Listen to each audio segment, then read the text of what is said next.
الشیطان الرجیم بسم اللہ الرحمن الرحیم وما ارسلناک الا رحمۃ للعالمین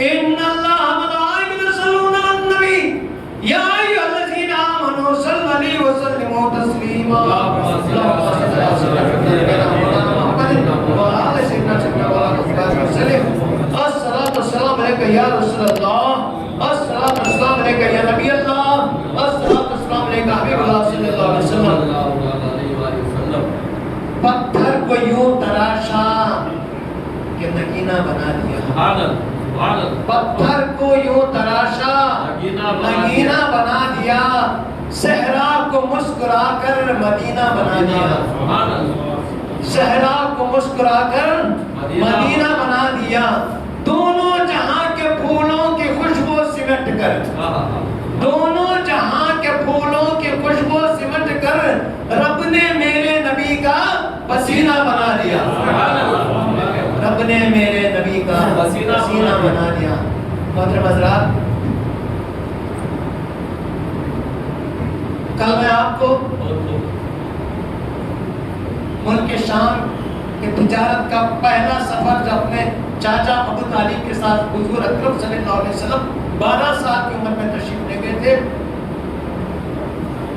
میں سنا رہا تھا چلیے تاریخ کے اوراق پلٹتے ہیں اور آگے بڑھتے ہیں اس سے پہلے محبت و خلوص عشق رسول دل میں لیے ہوئے گنبد خضرا کا ذل فریب نظارہ نظروں کے سامنے لے کر ایک مرتبہ درود شریف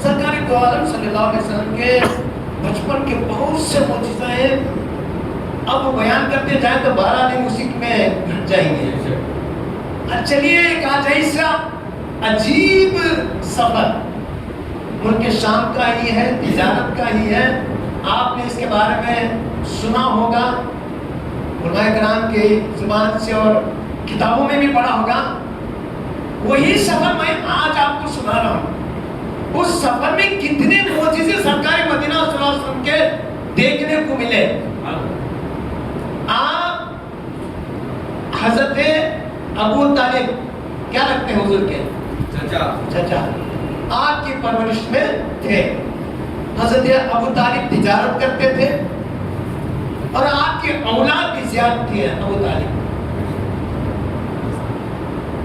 تو سرکار دو عالم صلی اللہ علیہ وسلم نے سوچا کہ چلو میں بھی آپ کی عمر اس وقت 24-25 سال کے درمیان تھی کتنے 24-25 سال کے درمیانی عمر آپ نے سوچا کہ تجارت خود کرو یا کسی کا مال لے جا کر تجارت میں جو ہے جا کر جو کچھ اجرت ملے گی وہ چاچا ابو طالب کے لیے دوں تو ان کی تھوڑی مدد ہو جائے گی یہی خیال آپ نے اپنے چاچا ابو طالب کے سامنے اظہار فرمایا تو آپ کے چاچا ابو طالب نے کہا اے محمد صلی اللہ علیہ وسلم میرے بھتیجے مکے میں ایک عورت ہے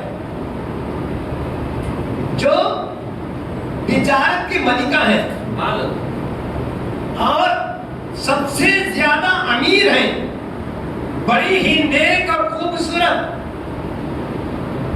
علم والی اور حلم والی مہربان بیوہ عورت ہے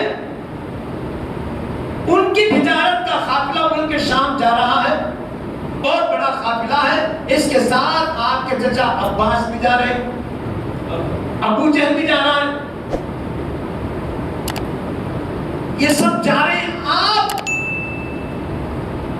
ان نیک عورت کا مال دے کر جا کر وہ تجارت کر کے ملک شام میں بیچ کر لائیں گے تو بہت اچھی اجرت بھی ملے گی اور دوسری بات یہ ہے کہ ان پاس عورت کا نام ہے خدیجہ الکبریٰ اور انہوں نے مجھ سے کہا کہ کوئی نیک امین امانت دار سچا صادق کوئی ہو تو بتائیے تاکہ میں اپنا مال اس کے ذریعے تجارت کے لیے بھیجوں یہ سفر دیکھیں شاید آپ نے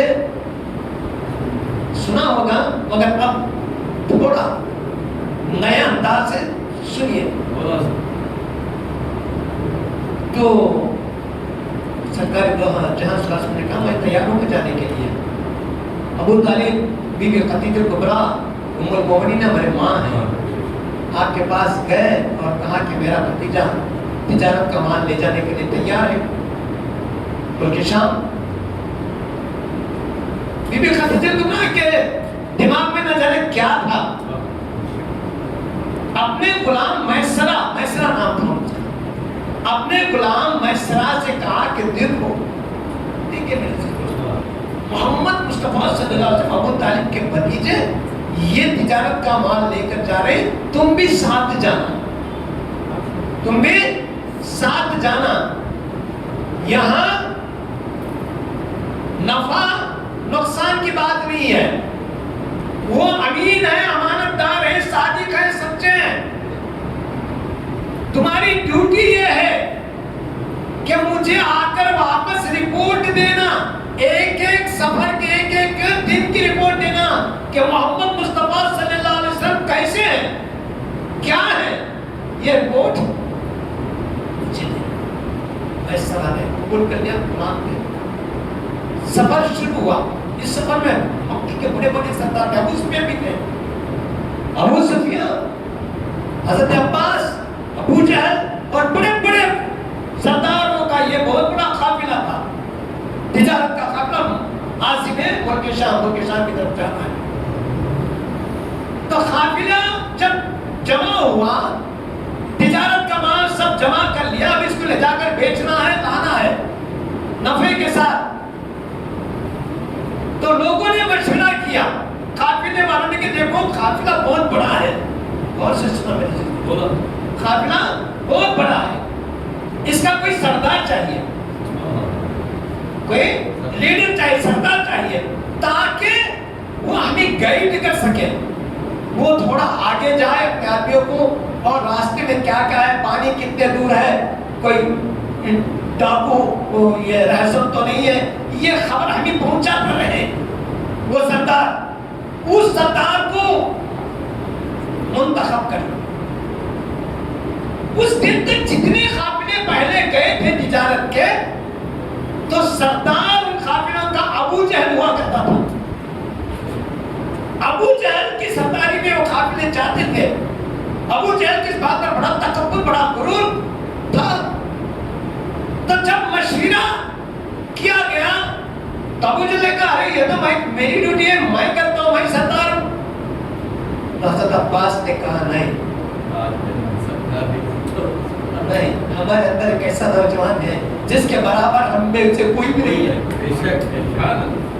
جن کے برابر ہم میں سے کوئی نہیں ہے. وہ حضرت عباس ہمارے حضور کے چچا تھے, اور امیر حمزہ بھی تھے, اپنے عمر کے برابری عمر کے تھے, ایک حساب سے غزائی بھائی بھی تھے. حضرت عباس نے کہا ابو جہل تم رکو, اس بار اس قافلے کا تجارت کے قافلے کا سردار کوئی بنے گا تو ہمارے بھتیجے محمد مصطفیٰ صلی اللہ علیہ وسلم. ابو جہل کو تیش آ گیا, تلوار کھینچ لی میان سے تلوار کھینچ لی. کسی میں ہمت ہے تو آئے مقابلے میں کہ کسی دوسرے کو سردار بنائے. ان کا کوئی تجربہ نہیں ہے, پہلی بار جا رہے ہیں تجارت کا مال لے کر, یہ تجربہ کار نہیں ہے. ہم نہ جانے کتنے 50 بار تجارت کا قافلہ لے کر گئے, سردار بنوں گا تو میں بنوں گا. حضرت عباس نے بھی تلوار نکالی, خبردار سردار اگر کوئی بنیں گے تو محمد مصطفیٰ. دیکھیں کیا کیا کیا ابو جہل نے راستے میں, شاید آپ نے سنا ہوگا نہیں. تو آخر یہ ہوا کہ بنو ہاشم کے قبیلے والے کی زیادہ تھے, تو سب ووٹنگ بھی کہ کس کو سردار بنایا جائے, محمد مصطفیٰ صلی اللہ علیہ وسلم یا ابو جہل کو. تو زیادہ سرکاری عالم صلی اللہ علیہ وسلم کے طرفدار کے لوگ زیادہ تھے, قبیلے بنی ہاشم کے تھے, اور سب پسند کرتے تھے حضور کو, سب چاہتے تھے, محبت کرتے تھے, کیونکہ آپ امین اور صادق مشہور تھے. تو آپ کی طرف زیادہ لوگ تھے, ابو جہل گھبرا گیا. پھر آخر یہ طے ہوا کہ دن کے 2 حصے کر لیے جائیں. صبح سے دوپہر تک ایک سردار, دوپہر سے رات تک دوسرا سردار. تو ابو جہل ہو سکتا ہے دوپہر تک, پھر دوپہر سے رات تک حضور اکرم صلی اللہ علیہ وسلم. اس طرح مشورہ طے ہو گیا. اب قافلہ نکلا ہے, چلا قافلہ, سفر کرتے رہے. سب سے پہلے حضور اکرم صلی اللہ علیہ وسلم کی باری آئی. حضور صبح سے دوپہر تک آپ سردار تھے. سفر ہوا, دوسرا دن پھر دوپہر سے پھر ابو جہل آ گیا. پھر دوسرے دن سرکار مدینہ صلی اللہ علیہ وسلم سردار تھے. قافلہ چلا, ایک میدان آیا, راستہ صاف ہے. اسی راستے سے ہر بار یہ قافلے جاتے تھے ملک شام کی طرف. ملک شام کی طرف جانے والا راستہ سامنے ہے, بالکل صاف ہے. اور اس سائڈ میں پہاڑی راستہ ہے, پگڈنڈی ہے. پہاڑ اس راستے چلنا ہے تو پہاڑ پر چڑھ کر چلنا ہوگا. سرکار مدینہ صلی اللہ علیہ وسلم میرے عزیز دوستو تھوڑے غور سے سنیے. ایک مدر شریف پڑھیے. اللہم صلی اللہ علیہ وسلم نبینا مولانا محمد وعلی سیدنا نبینا مولانا وسلم. الصلاۃ والسلام علیک یا رسول اللہ صلی اللہ علیہ وسلم. پہاڑی راستہ, پہاڑ کی پگڈنڈی ہے, ایک طرف پہاڑ ہے اور یہ قافلہ راستے میں جا رہا ہے. ملک شام کا راستہ ہے, سامنے بالکل سامنے. حضور نے روک دیا, کیا بات ہے؟ مجھے لگا کہ سب کو جمع کرنا ہے. سب اپنا اپنا سامان لے کر پہاڑ پر چڑھا. سب اپنا اپنا سامان لے کر اس پہاڑ پر چڑھ جاؤ. ارے وہاں 400 اونٹ, اونٹوں کو لے کر چڑھنا اور پھر تجارت, کتنا مال. مجھے بولا دیکھا یہ ہے نا تجربہ کاری. ارے راستہ سامنے ہے, ہم سفر کر رہے ہیں, پہاڑ پر چڑھنے کی کیا ضرورت ہے؟ سنا آپ نے یہ واقعہ؟ پہاڑ پر چڑھنے کی کیا ضرورت ہے؟ راستہ صاف ہے, اور کسانوں بھی جانا ہے. یہ ہے نا تجربہ کاری. اتنا مال 400 اونٹ لے کر ہم پہاڑ پر چلے؟ نہیں. اس نے فرمایا بات میں سردار, جو میں بولوں اس حکم کے تعمیل کرنا ہے. میں صرف کو بی بی خدیجہ کبریٰ نے ایک وصیت کی تھی کہ جو محمد مصطفیٰ صلی اللہ علیہ وسلم سے جو کام ہوتا ہے وہ سب نوٹ کرنا ہے. اور سب سے بڑی بات ہے کہ جو محمد صلی اللہ علیہ وسلم بولے اس پر ضرور عمل کرنا, اس کی خلاف ورزی نہیں کرنا. میں صرف بھی کھڑے ہو گئے, جو محمد صلی اللہ علیہ وسلم بولتے ہیں وہی کریں گے. ہم لوگ بھی سب دیکھ رہے تھے کہ جب سے قافلہ نکلا, کڑکتی دھوپ تھی, تپش تھی, مگر لوگوں نے دیکھا کہ سارے قافلے کو اوپر ابر کا سایہ آ گیا تھا اور بڑے آسانی سے یہ سفر کر رہے تھے. ان لوگوں نے کہا یہ نوجوان کی برکت ہے. ہم دیکھا کرتے تھے کہ جب یہ نوجوان اکیلے چلتے محمد مصطفیٰ صلی اللہ علیہ وسلم ابر کا سایہ ہوتا تھا. اب ہمارے قافلے کے ساتھ ہو گئے ہیں تو ان کے صدقے میں, ان کی برکت سے سارے قافلے پر ابر کا سایہ. تو کیوں نہیں کیا اپنا نے کچھ نہ کچھ بات ہوگی. پہاڑ پر چڑھ گئے. حالانکہ پہاڑ پر چڑھنا بڑی مشکل تھا, مگر تاریخ کا پنا اٹھا کر کھول کر دیکھیں, تاریخ میں ان لوگوں نے کہا, ان قافلے والوں نے, ہم اتنا مال, اتنا وزنی مال اونٹوں پر لاد کر 400 اونٹ سب لے کر جو ہے پہاڑ پر چلے تو ذرا برابر کی بھی تکلیف محسوس نہیں. ذرا برابر کی بھی تکلیف محسوس نہیں. پہنچ کے پہاڑ پر, اور ہم میں سے قبیلے بنی امیہ کے شخص تھا, وہ مانا نہیں, میں نہیں جاؤں گا. جیسا کہ نوح علیہ السلام کا بیٹا بولا تھا کہ میں نہیں جاؤں, کشتی نہیں چڑھوں گا. جاؤ, میں پہاڑ پر چڑھ جاؤں گا بولا تھا, تو میں نہیں جاؤں گا. حضور اکرم صلی اللہ علیہ وسلم اور سب کو لے کر پہاڑ پر چلے گئے. ابھی پہاڑ پر پہنچے تھے کہ اتنی موسلادھار بارش شروع ہو گئی. امڈ آئے چاروں طرف سے بادل, اندھیرا چھا گیا. اتنی بارش عرب کی تاریخ میں اتنی بارش نہیں ہوئی اس مقام پر.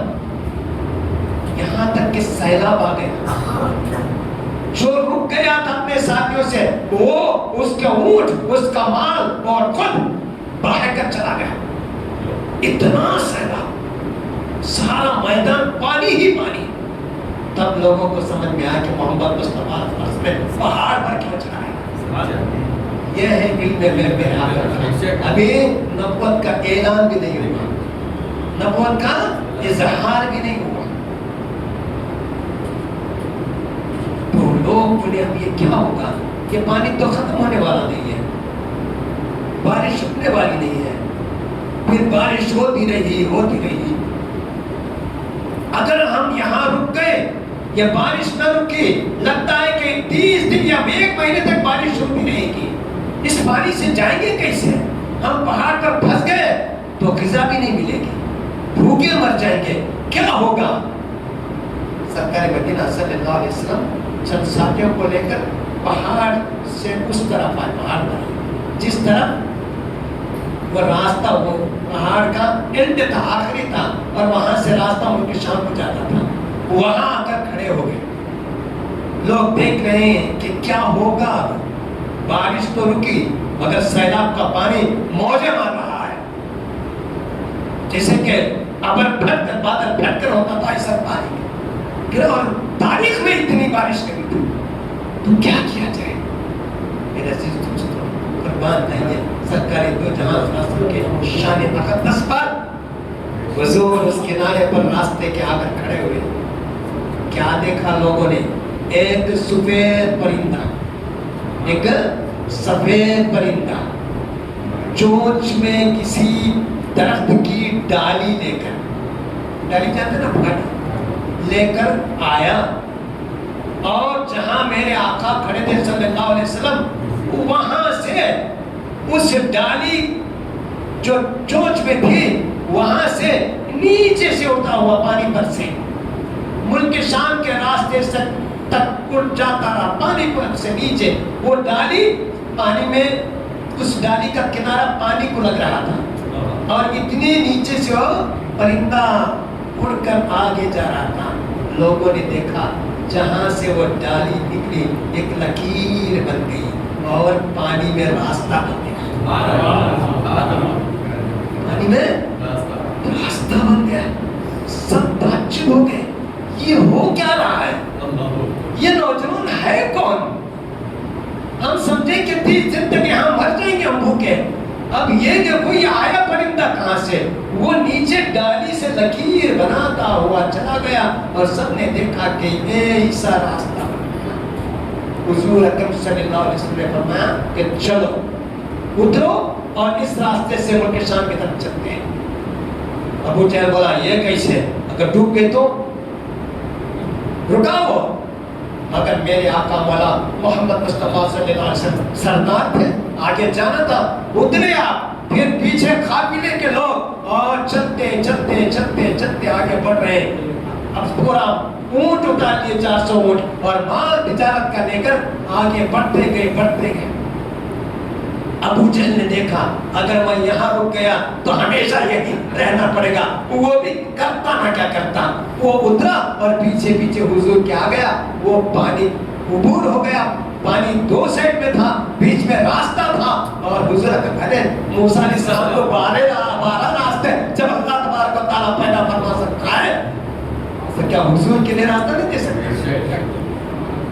تو پہنچ گئے, قافلہ پہنچ گیا. جو نہیں آیا تھا وہ ڈوب گیا. آگے کیا ہوا معلوم ہے؟ دوسرے دن پھر سے باری بدلی.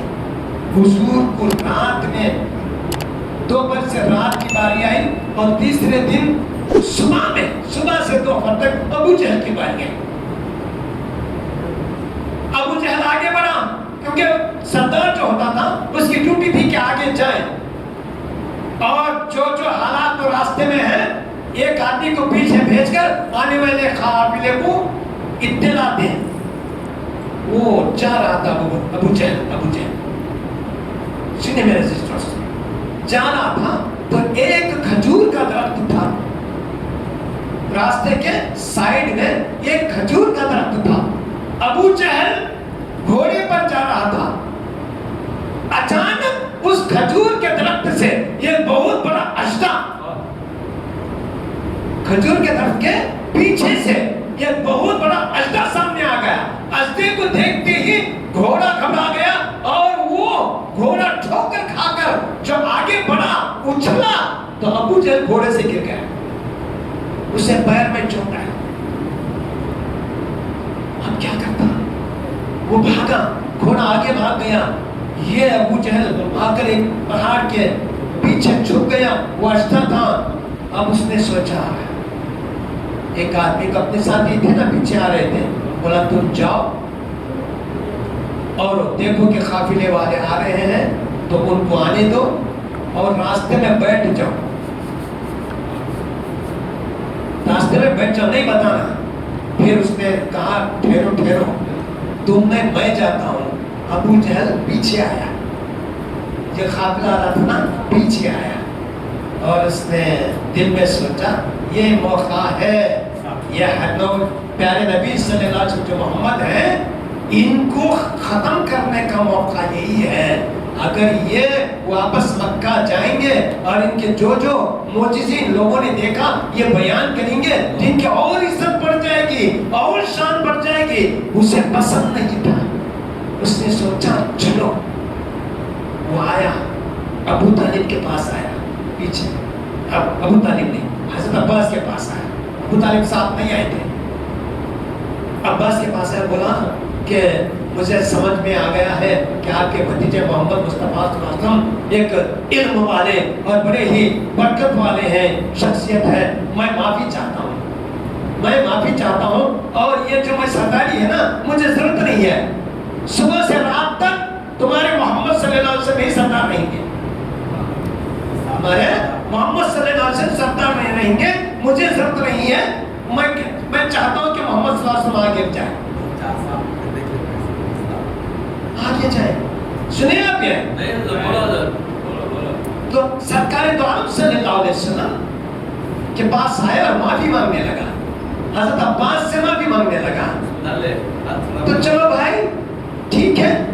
حضرت عباس میں خوش ہو گئے کہ ابو جہل جیسا شخص محمد مصطفیٰ صلی اللہ علیہ وسلم کی تعریف کر رہا ہے. خوش ہو گئے. اچھا ٹھیک ہے، کوئی معافی کی بات نہیں ہے.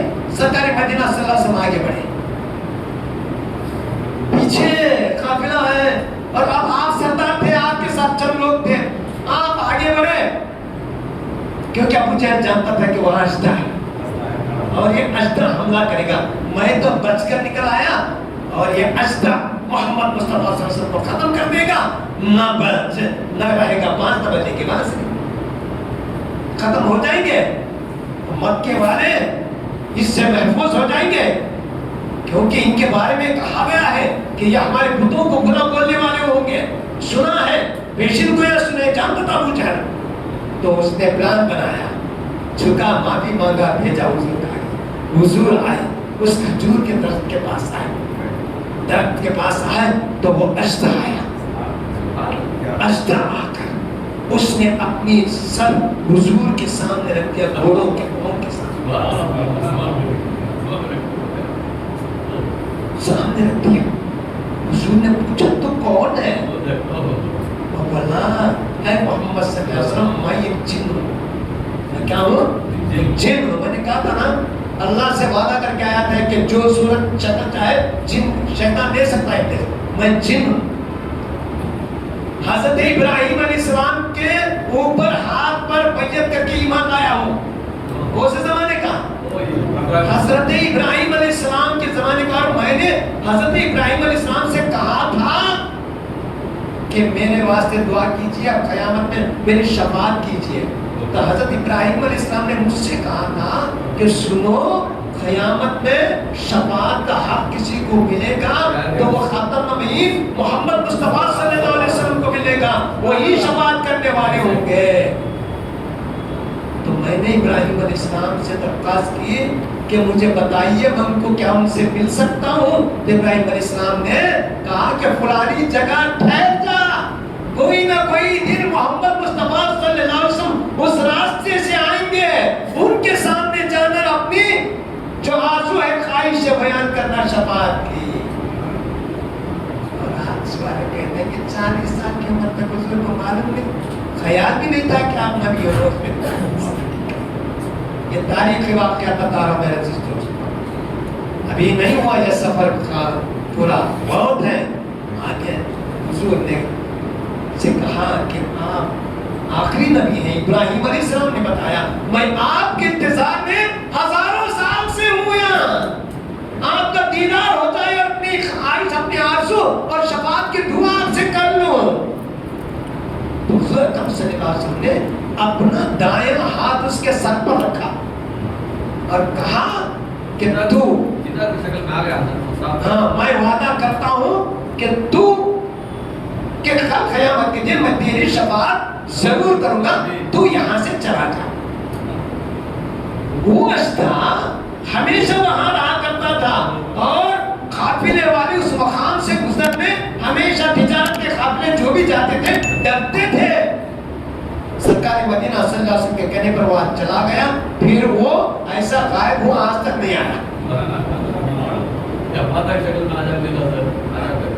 تو یہ قافلہ ابو جہل، حضرت عباس، ابو سفیان سب کیا ہوا، ان لوگ جو حضور کے ساتھ تھے وہ دیکھ رہے تھے کہ یہ اشتا ہوئے، یہ بات کر رہا ہے حضور سے، زبان سمجھ میں نہیں آ رہی تھی، حضور کس زبان میں بات کر رہے ہیں، وہ کس زبان میں جواب دے رہا، ان لوگوں کو زبان سمجھ نہیں رہی، مگر بات سے سمجھ میں آئی کہ بات چیت ہوئی۔ حضور اکرم صلی اللہ علیہ وسلم نے پلٹ کر قافلے والوں سے کہا کہ آئندہ سے یہاں پر کوئی سانپ بچنا نظر نہیں آئے گا۔ بات ظاہر نہیں کی، بس یہی کہا کہ تم محفوظ ہو گئے، آئندہ وہ مجھ سے تم کو ڈرنے کی ضرورت نہیں ہے۔ ابو جہل دیکھ رہا تھا، کیا سوچا تھا، کیا سوچا تھا، کیا ہوا۔ پھر آگے چل کر پڑاؤ آیا، وہاں پر کنواں تھا، یہ بھی دیکھیں میرے سے، کنواں تھا، کنویں میں سب پانی بشتی سے بھر لیے۔ ابو جہل جانتا تھا کہ آگے وہاں سے 8 دن کے مسافت پر، 8 دن کی راہ کے بعد دوسرا کنواں ہے، درمیان میں کوئی پانی کی گنجائش نہیں ہے، پانی ملنے والا نہیں ہے۔ پھر ابو جہل نے بدل دیا، نہیں میں آدھا دن میں سمتا رہوں گا، آدھا دن مطلب۔ یہ ہوتے ہیں کافر کی زبان پر کبھی بھروسہ نہیں کرنا چاہیے۔ تو اس نے کیا کیا، پانی سب بھر لیا، دوسرے دن وہ دوپہر سے پھر وہ سردار ہو گیا، تو وہ آگے گیا۔ اسے معلوم تھا کہ 8 دن کے سفر کے بعد ہی کنواں آنے والا ہے پانی کا۔ 8 دن سفر کیے، چینج ہوتی گئی، ڈیوٹی ہوتی گئی۔ حضور صبح سے دوپہر ہوتے ہیں، کبھی دوپہر سے رات ہوتے ہیں، ابو جہل کبھی صبح سے دوپہر، دوپہر سے رات، اس طرح۔ اتفاق سے اس کنویں پر 8 دن کے بعد دوسرا کنواں پانی کا جو تھا وہاں پر پہلے ابو جہل پہنچا، اور وہ تو تجربے کار تھا، اسے راستہ معلوم تھا ملک شام کا، وہ جانتا تھا کہ یہاں سے اب پانی جو ہے جب تک کہ ملک شام کا کوئی شہر نہ آئے پانی ملنے والا نہیں ہے۔ اس نے کیا کیا، 8 دن کے پہلے جو کنویں سے پانی پکڑ لیا تھا وہ پانی صرف باقی تھا، جو 8 دن میں جو خرچ ہوا باقی کا تھوڑا تھوڑا پانی، اب اس کنویں سے اس نے پانی بھر لیا اور کیا کیا، کنویں کو بند کر دیا، پتھر مٹی ریت ڈال کر بند کر دیا، کیونکہ قافلہ والے آئے، پانی نہ ملے میں آگے نکل جاؤں گا اور 24 گھنٹہ پانی نہ ملے تو مر جائیں گے، کیا 2 دن 3 دن تک یہ مر جائیں گے، آگے پانی نہیں ہے۔ وہ پانی اس کنویں سے لیا، پورا پانی لیا اور آگے بڑھا، جا کر دور 2 دن کی مسافت میں جا کر بیٹھ گیا، اور ایک شخص نے پیچھے بھی جب تم بیٹھ کر دیکھو کہ یہ لوگ کیا کرتے ہیں، وہ آ کر اس کنویں کو جو کنواں بند کر دیا تھا ابو جہل نے وہاں آ کر بیٹھ گیا۔ قافلہ آیا، رسول سرکار دو عالم صلی اللہ علیہ وسلم، حضرت عباس سب اس کنویں کے پاس ہے۔ یہاں ابو جہل انتظار کر رہا تھا کہ خوشخبری سننے کے لیے کہ یہ پیاس سے مر جائیں اور موت کی خبر آئے۔